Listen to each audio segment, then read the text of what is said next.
Welcome students. तो आज हम डेमोग्राफिक ट्रांजिशन थ्योरी के बारे में डिस्कशन करेंगे। तो जैसा कि पता है कि भारत का इस समय वर्तमान समय में सर्वाधिक जनसंख्या वाला देश बन चुका है। चाइना को भी हमने पीछे छोड़ दिया है और हमेशा ये एक डिबेट का विषय रहता है कि जनसंख्या वरदान है या अभिशाप। तो अगर हम अपने जो जनसंख्या है उसका प्रयोग सही तरीके से करें, उनको स्किल्ड करें, उनको अच्छा हेल्थ फैसिलिटीज़ प्रोवाइड करें, एजुकेटेड हों, तो डेफिनेटली वो हमारे लिए वरदान साबित हो जाती है। लेकिन अगर हम अपनी जनसंख्या का या यंग एज पॉपुलेशन जो है, वर्किंग एज पॉपुलेशन जो है, अगर हम उनका सही तरीके से प्रयोग नहीं कर रहे हैं, मेन स्ट्रीम में नहीं कर पा रहे हैं, तो हमारे लिए अभिशाप भी बन जाता है।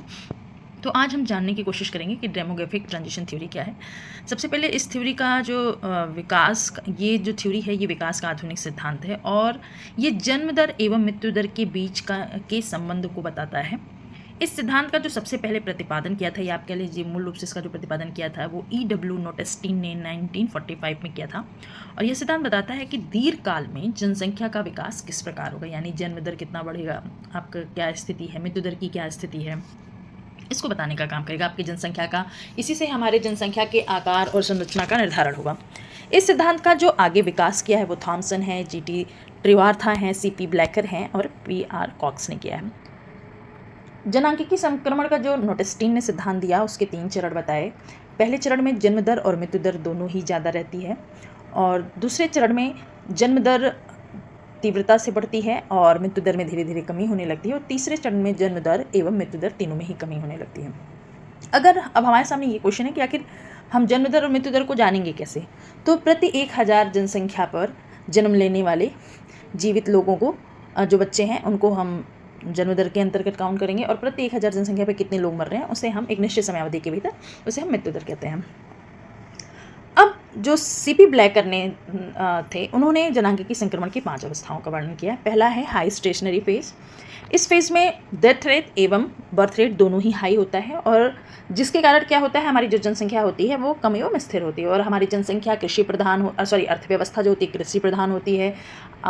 उस समय जनसंख्या का अधिकांश भाग अपनी जीविकोपार्जन आय अर्जन के लिए कृषि क्षेत्र पर निर्भर होता है। साक्षरता का स्तर कम होता है, तकनीकी का स्तर कम होता है, वैज्ञानिकता का अभाव होता है, स्वास्थ्य सुविधाएं नहीं होती हैं।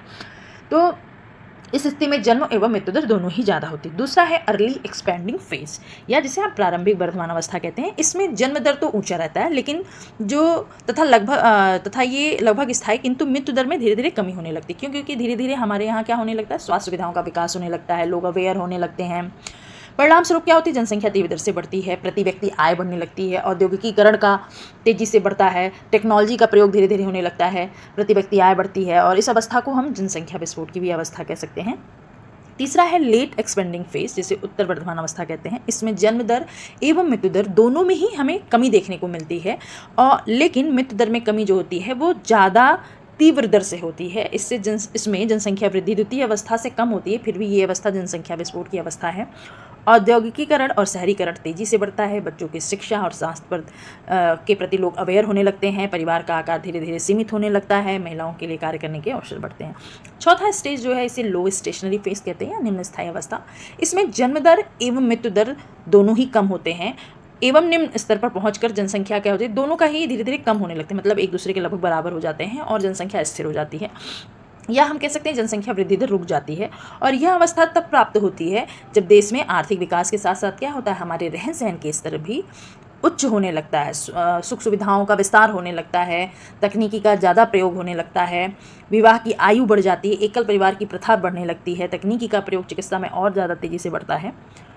अगला स्टेज जो है वो डिक्लाइनिंग फेज है, जिसे ह्रासमान अवस्था कहते हैं। इस अवस्था में जन्म दर मृत्यु दर से भी कम हो जाती है, यानी जितने लोगों की मृत्यु हो रही है उससे भी कम जन्म लेने वालों की संख्या हो जाती है। परिणाम स्वरूप क्या होता है कि जनसंख्या का आकार धीरे धीरे कम होने लगता है।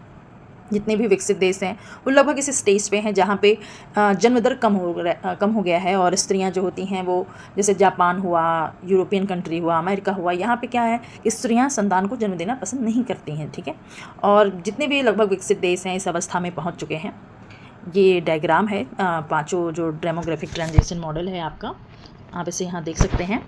पहला हाई स्टेशनरी फेज है जहाँ जन्म दर मृत्यु दर लगभग बराबर हैं और दोनों ही उच्च हैं। दूसरा अर्ली एक्सपेंडिंग फेज है जहाँ पे बर्थ रेट ज़्यादा है और मृत्यु दर धीरे धीरे कम होने लगता है। तीसरा लेट एक्सपेंडिंग है जहाँ पे मृत्यु दर और जन्म दर दोनों ही तेज़ी से घटना शुरू होते हैं और चौथे स्टेज में लगभग फिर से बराबर आ जाते हैं, आप देख सकते हैं। और पाँचवें स्टेज में क्या होता है कि जन्म दर जो है वो मृत्यु दर से भी ज़्यादा कम होने लगता है।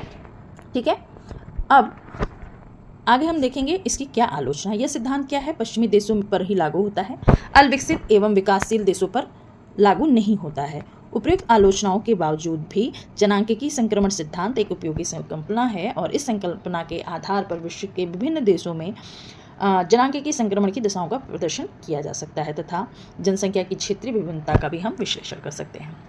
Thank you for watching it. If you like share